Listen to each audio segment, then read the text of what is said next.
Fala galera, tudo bem com vocês? Espero que sim. Sejam bem-vindos a mais uma aula aqui do nosso curso de contabilidade para Polícia Federal, PCDF e qualquer concurso aí que envolva o CESP. Essa aula ela vai se encaixar bem, beleza?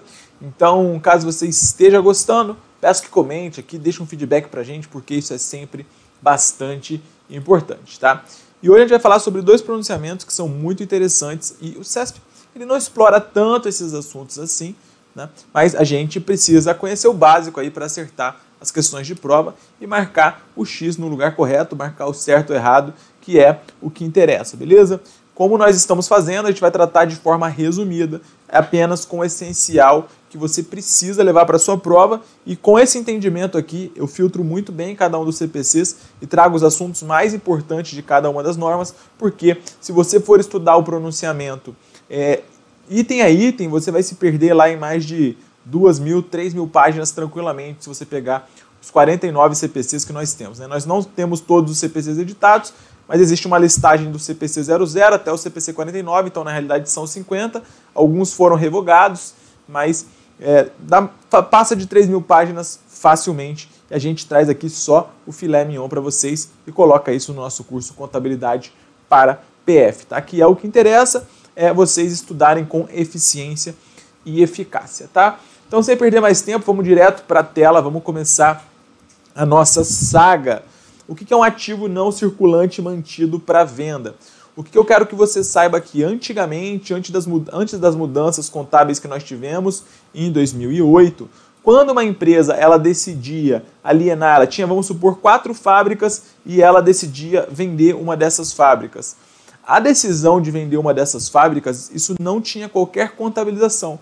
Isso gerava contabilização apenas depois que acontecia. Ela tinha 4 fábricas, decidia vender uma e depois que acontecia, ela ia lá, contabilizava, explicava, falava que tinha alienado, isso e tal. E isso não é muito correto. Por quê? Porque muitas vezes, quando a empresa ela vai alienar uma parte importante dos seus negócios, vai se desfazer de uma linha de produção, de ativos que sejam importantes, isso pode afetar as decisões que os usuários das demonstrações contábeis podem tomar. Isso aconteceu na Bolsa de Valores recentemente com a empresa, uma ação que eu até tenho, que é a Hypera, né? Hipermarca, era Hipermarcas, agora é Hypera Pharma, né?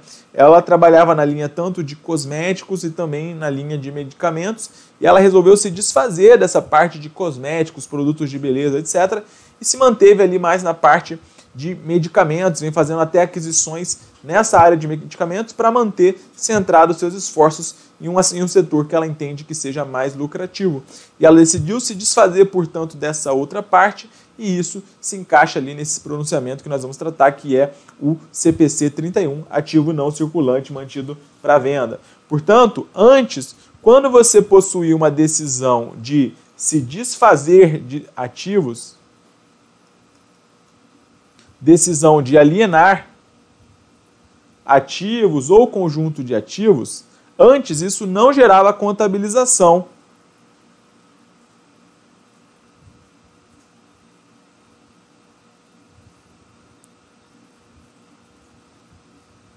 Todavia, agora, hoje,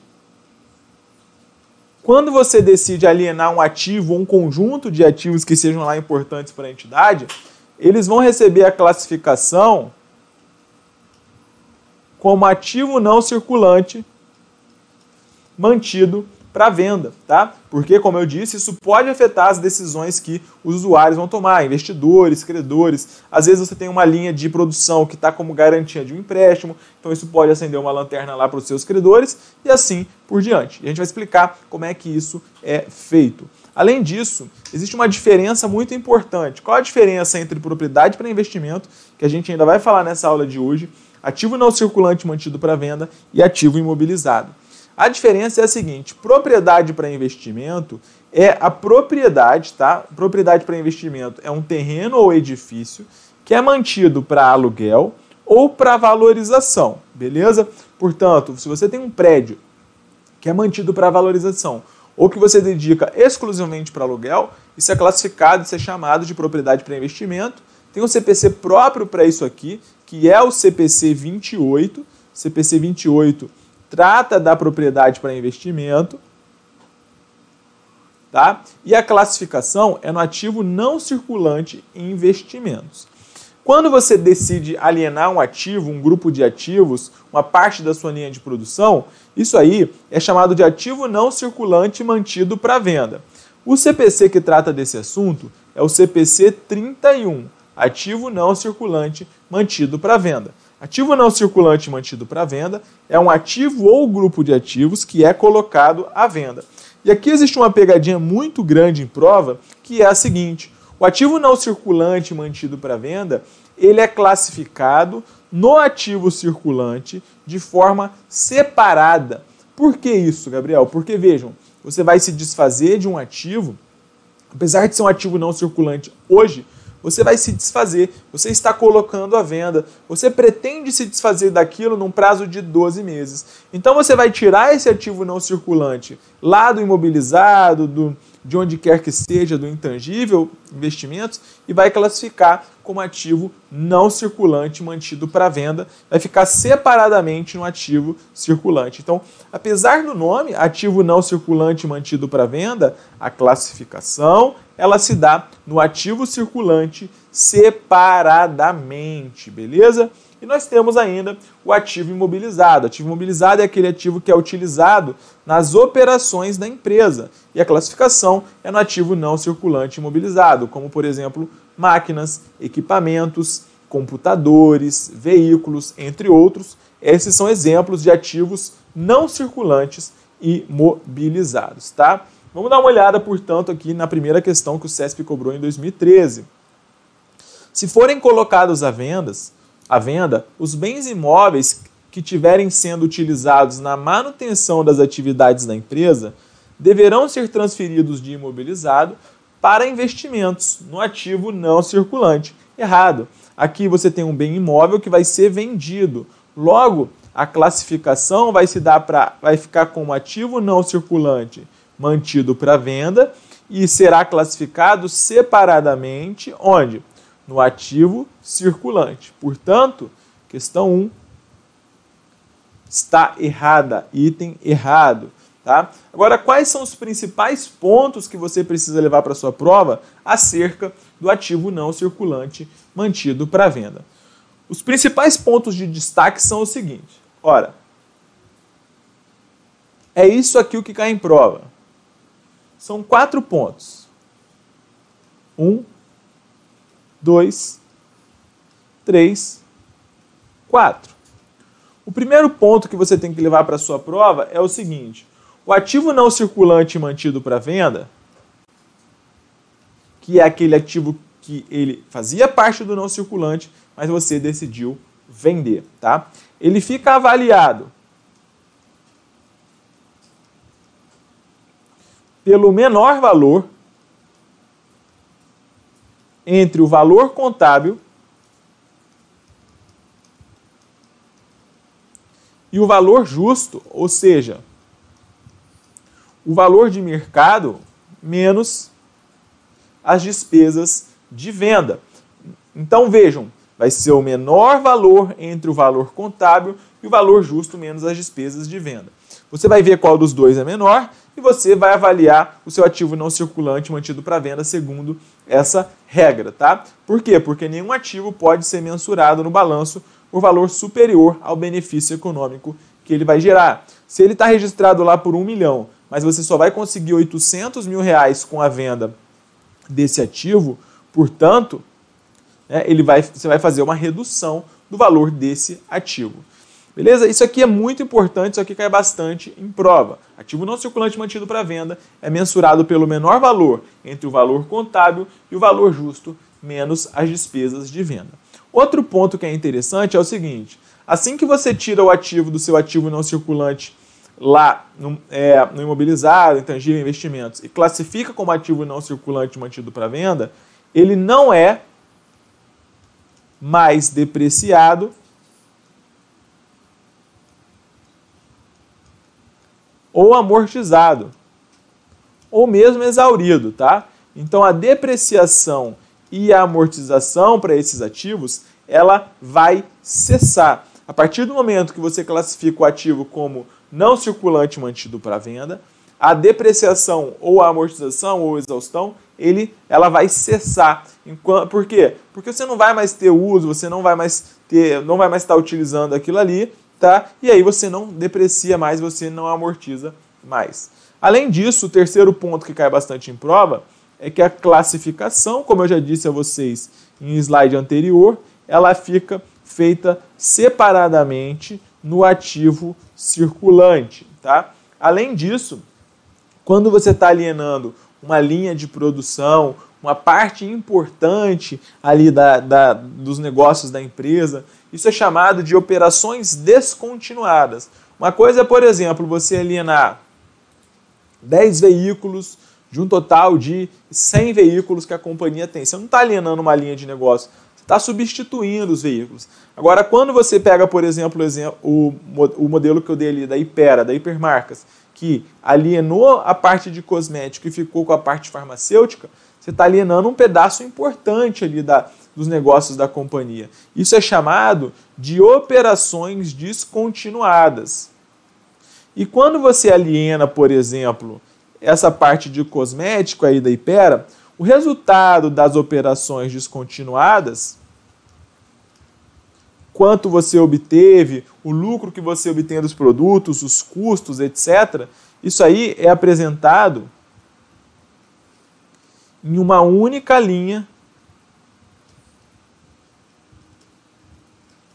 na DRE. É lá no final da DRE, tá? Por quê? Porque você vai ter que separar aquilo que você vai continuar fazendo daquilo que você não vai mais fazer. E aí você vai dar uma noção do resultado como um todo, né? Você vai falar, olha, isso aqui eu vou continuar. Isso aqui já não vai me estar mais em exercícios próximos, exercícios futuros. Então, é essa partezinha aqui você vai considerar ou não, dependendo da análise que você vai fazer, tá? Então, esses são os principais pontos que eu gostaria de destacar aqui para vocês do CPC, tá? Isso aqui é 90% do que cai em prova. Existem alguns outros pontos do CPC 31 que são importantes que você entenda também. Vamos lá, item 6. A entidade deve classificar um ativo não circulante como mantido para venda se o seu valor contábil vai ser recuperado principalmente por meio de transação de venda em vez de uso contínuo. Ou seja, a entidade ela não vai mais utilizar aquele ativo e vai vendê-lo. Não vai utilizar aquilo mais em suas atividades. Item 7. Para que esse seja o caso, o ativo ou grupo de ativos mantido para venda deve estar disponível para venda imediata em suas condições atuais, sujeito apenas aos termos que sejam habituais e costumeiros para a venda de tais ativos mantido para venda. Com isso, a sua venda deve ser altamente provável. O que é importante que você saiba? Lembra que é uma questão no exame de suficiência sobre isso, e também a FGV já cobrou isso em prova. O que acontece? Quando você vai classificar o ativo não circulante como mantido para venda, existem alguns requisitos. E quais são os requisitos? Olha só. Ele tem que estar disponível para venda imediata,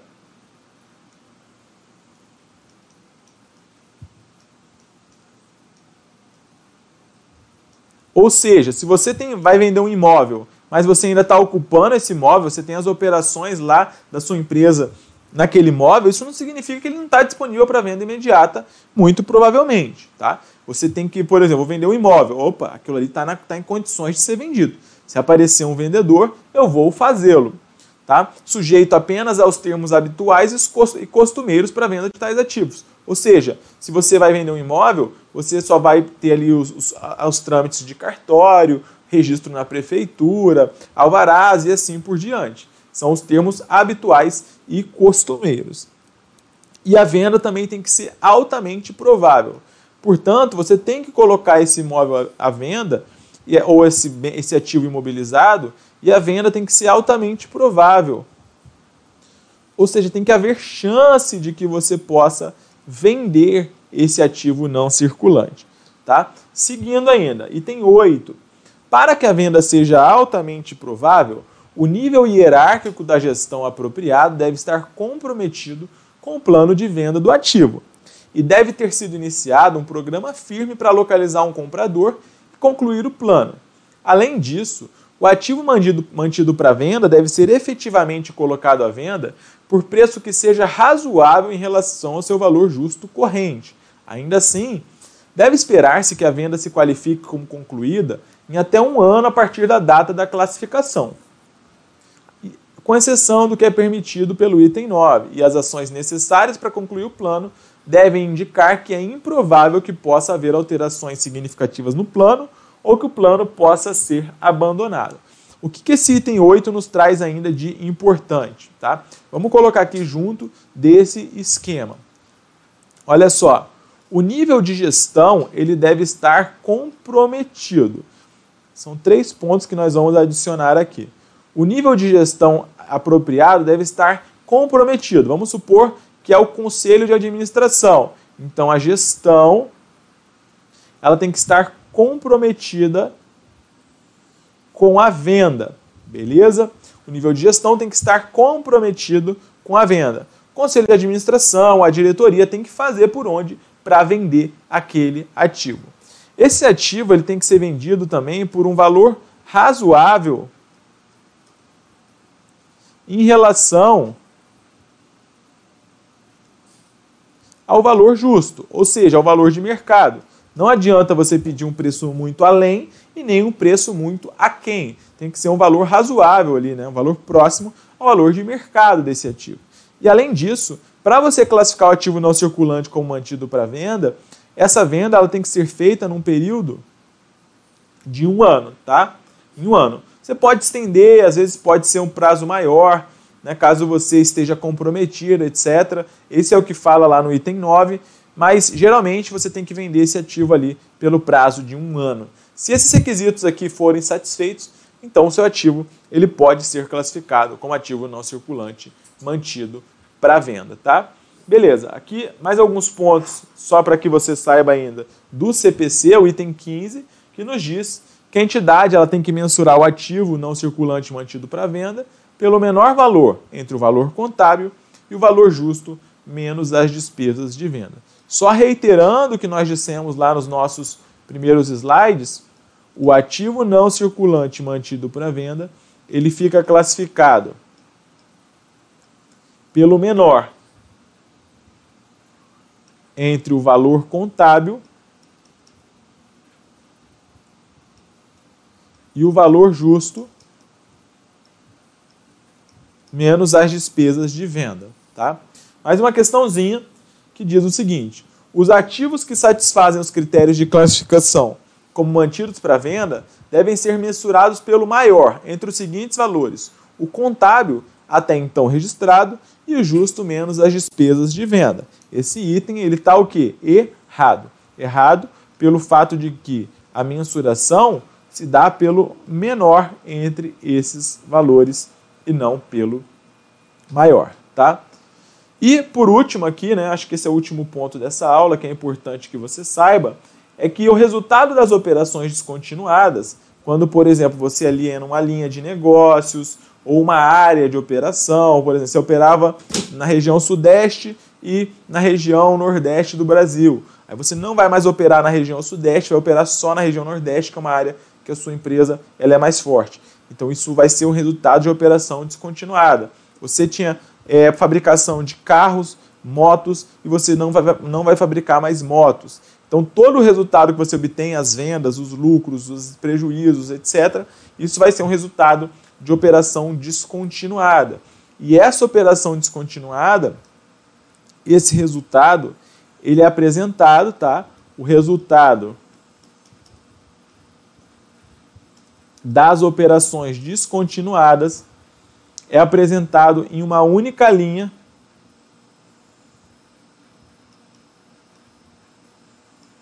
na DRE.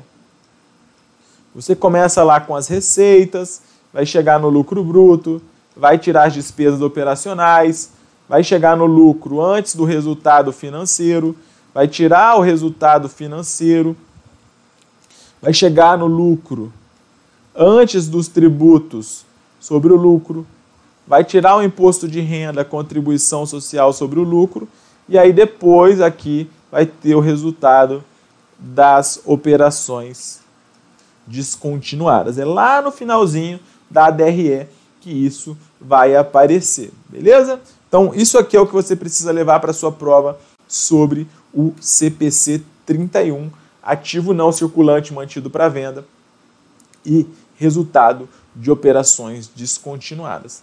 Vamos dar uma olhada agora no CPC 28, propriedade para investimento. O que você precisa saber sobre esse assunto? O que é propriedade para investimento? Propriedade para investimento é a propriedade, terreno ou edifício, ou parte de edifício ou ambos, mantida pelo proprietário ou pelo arrendatário em arrendamento financeiro. Essa parte aqui está desatualizada, deixa eu até arrumar isso aqui, tá?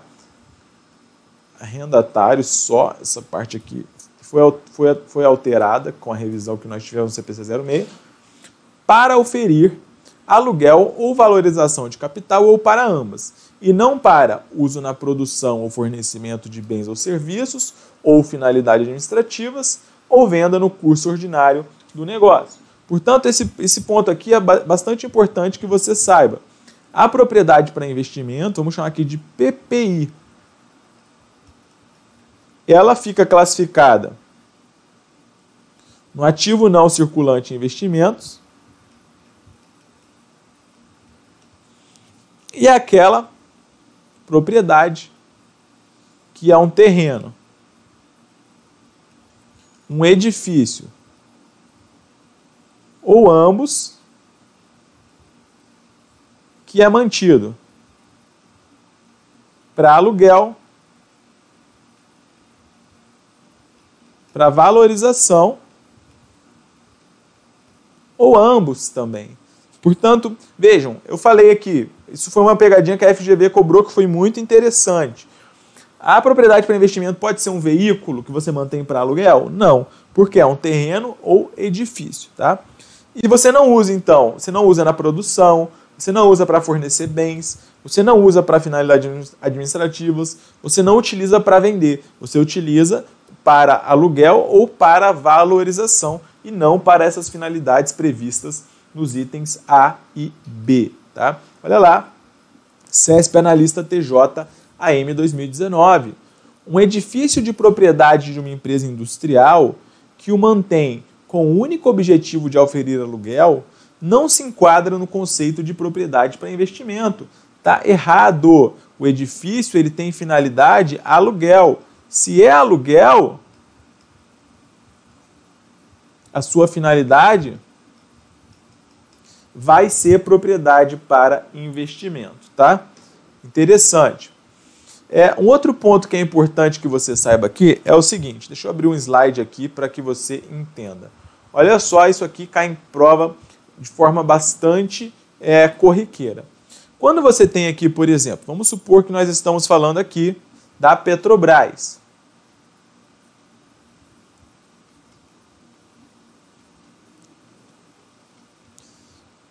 E a Petrobras, ela tem uma bacia lá em Campos, dos Goitacazes, no Rio de Janeiro. E ela tem também um prédio que ela mantém com finalidade de aluguel no centro do Rio. Tá? Então ela tem essa bacia em Campos. E muitos dos seus funcionários, dos seus empregados da Petrobras, eles moram no Rio de Janeiro, só que eles trabalham em Campos. E eles vão para lá de forma bastante corriqueira fazer as suas atividades. Tá? O que acontece? Nesse caso, vamos supor que a Petrobras ela fala o seguinte, para que os meus funcionários eles não precisem arcar com hotel, etc., próximo a essa bacia de Campos aqui, eu vou construir várias casas. Tá? Você concorda que se essas casas elas foram construídas pela Petrobras e elas pertencem à Petrobras, elas precisam ser contabilizadas no balanço da Petrobras? Está saindo dinheiro do caixa, está saindo dinheiro do banco, ou você está financiando isso aqui e você está construindo um bem que é da empresa. Então essas casas elas serão contabilizadas. Tá? E você concorda que esse prédio que a Petrobras mantém aqui no centro do Rio de Janeiro para aluguel, ele também é da Petrobras e ele também tem que estar contabilizado no balanço? Concorda. Só que existe uma diferença aqui é bastante interessante de classificação. Por quê? Porque nessas casas aqui, como essas casas elas são alugadas, os empregados eles pagam o aluguel dessas casas, alugadas para empregados, a finalidade principal aqui da Petrobras ao construir essas casas não foi oferir renda de aluguel. A finalidade dela é simplesmente facilitar a vida dos seus empregados para que eles pudessem ter um conforto maior e exercer melhor as suas atividades, porque não tem como, por exemplo, eles ficarem indo todo dia Rio de Janeiro, Campos, Rio de Janeiro. Então ela aluga essas casas para os seus empregados, tá? Para que eles possam morar. Essas casas alugadas para os empregados, portanto, são classificadas no ativo não circulante imobilizado, por esse motivo que eu disse. A finalidade aqui não é que você obtenha renda com aluguel, etc. É simplesmente facilitar a vida e a logística das suas operações. Já aqui, na questão do prédio que está sendo alugado no centro do Rio, aqui a finalidade, essa sim, é o aluguel. Portanto, isso aqui é uma propriedade para investimento classificada no ativo não circulante investimentos, beleza? Ok, apenas para que você entenda isso aqui, porque pega muita gente boa em prova esse ponto. Olha só, item 10 do CPC 28 nos diz o seguinte: algumas propriedades compreendem uma parte que é mantida para obter rendimentos ou para valorização de capital e outra parte que é mantida para uso na produção ou fornecimento de bens ou serviços ou para finalidades administrativas. Se essas puderem ser vendidas separadamente ou arrendadas separadamente, a entidade contabiliza as partes separadamente. Se as partes não puderem ser vendidas separadamente, a propriedade só é propriedade para investimento se uma parte insignificante for mantida para uso na produção ou fornecimento para serviços ou para finalidades administrativas. Portanto, o que você vai fazer aqui é o seguinte: você tem um prédio que é utilizado parte para atividades administrativas, parte para aluguel. Então vamos colocar aqui esse prédio. Aí você vai se fazer a seguinte pergunta: é possível separar?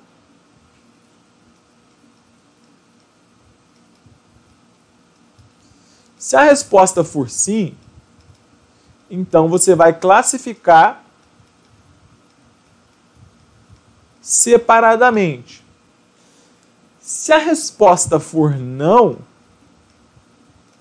você vai perguntar o seguinte: ora, a parte utilizada na produção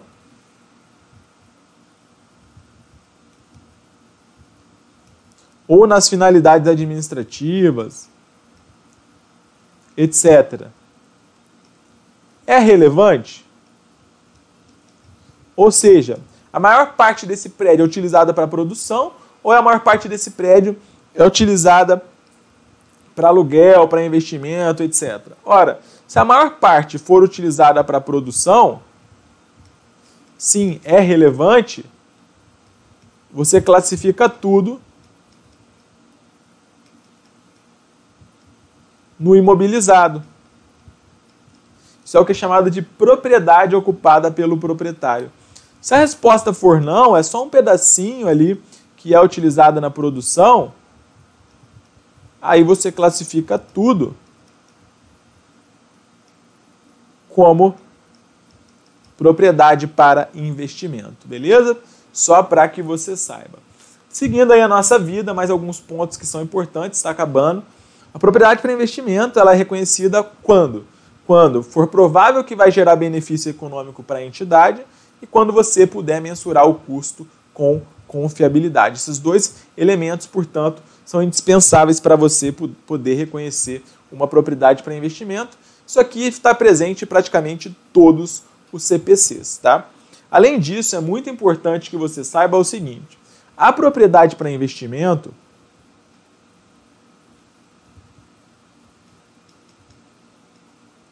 ela é reconhecida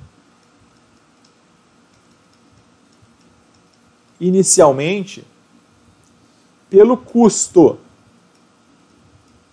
Pelo custo histórico.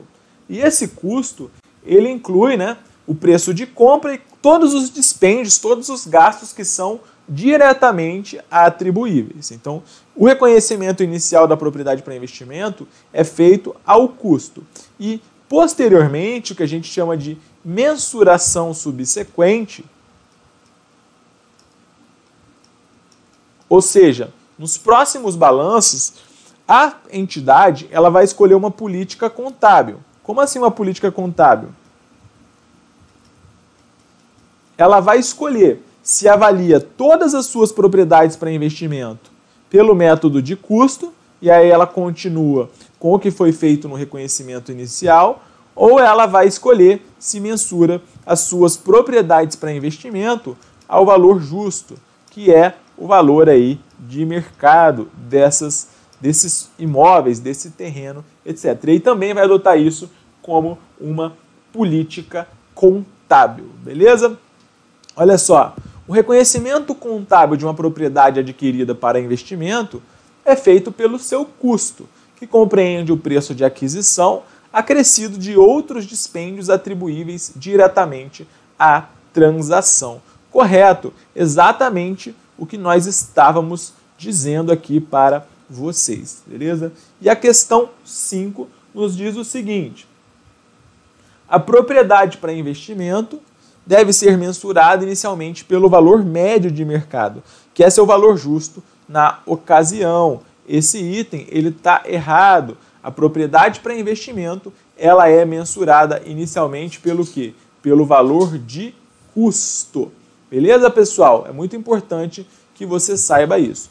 E o último ponto que você precisa levar para a sua prova, portanto, para fechar aqui com chave de ouro, é que se você, item 24 do CPC 28, se o pagamento de uma propriedade para investimento for a prazo, o seu custo é equivalente ao valor à vista. A diferença entre essa quantia e os pagamentos totais é reconhecida como despesa financeira durante o período de crédito. Aqui vai na mesma ideia que eu sempre falo para vocês.